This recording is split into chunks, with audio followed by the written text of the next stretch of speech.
जय भीम, धन्यवाद, नमो बुधाय।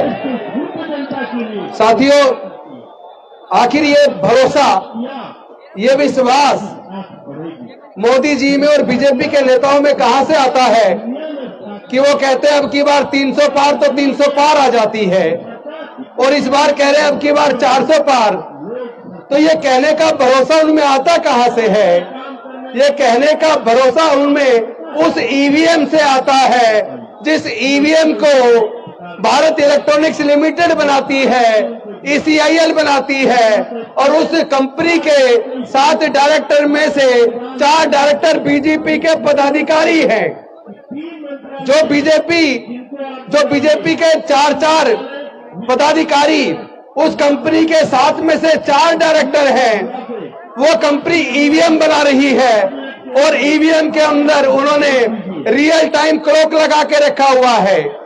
और ये जो 4 टेक्निकल एक्सपर्ट कमेटी के सदस्य हैं, जो IIT के प्रोफेसर्स हैं, वो लोग जो इस सॉफ्टवेयर को बनाते हैं, जो माइक्रो कंट्रोलर चिप जिसके अंदर ये सॉफ्टवेयर की सारी सिस्टम लगाया जाता है, उसी के अंदर प्रोग्रामिंग करते वक्त ये प्रोग्राम फिक्स कर दिया जाता है कि फलानी तारीख को फला टाइम से फला टाइम के बीच जितनी भी वोट पड़ेंगी उसका 60% वोट वो बीजेपी को चला जाएगा।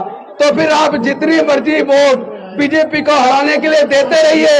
अगर वो कह रहे हैं अब की बार 400 पार, तो आपकी वोट की चोरी करके वो 400 पार चला जाएगा। लेकिन इस बार भारत के लोग, डॉक्टर बाबा साहब अम्बेडकर को मानने वाले लोग, डॉक्टर बाबा साहब अम्बेडकर की कुर्बानी को बेकार नहीं जाने देंगे, क्योंकि ये वोट का अधिकार इतने आसानी से नहीं मिला है।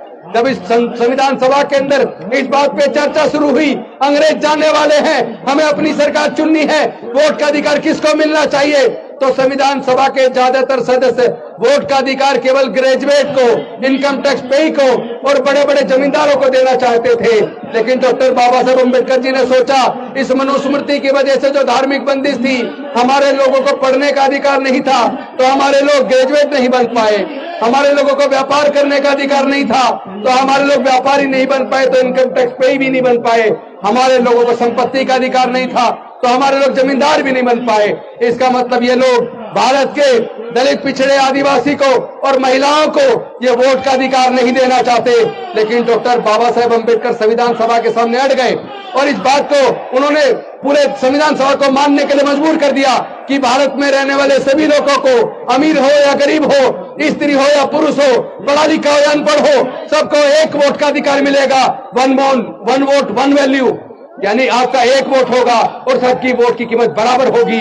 लेकिन ये जो ईवीएम के माध्यम से हमारी वोट की चोरी हो रही है, इस तरीके से ये डॉक्टर बाबा साहब अम्बेडकर की कुर्बानी को बेकार करना चाहते हैं। इतनी आसानी से हमारे पढ़ने के रास्ते इतनी आसानी से नहीं खुले हैं।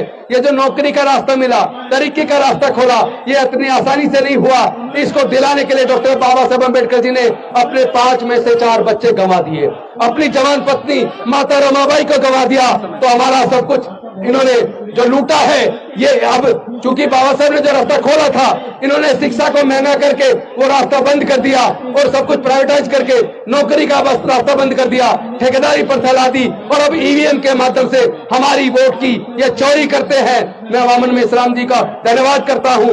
उन्होंने सबसे पहले ईवीएम के खिलाफ बैलेट पेपर वापस लाने का जो आंदोलन शुरू किया था, वो आंदोलन अब सफलता की तरफ बढ़ चला है। हम ना झुकेंगे, ना डरेंगे, ना बिकेंगे, ना डॉक्टर बाबा साहब अम्बेडकर की कुर्बानी को बेकार जाने देंगे।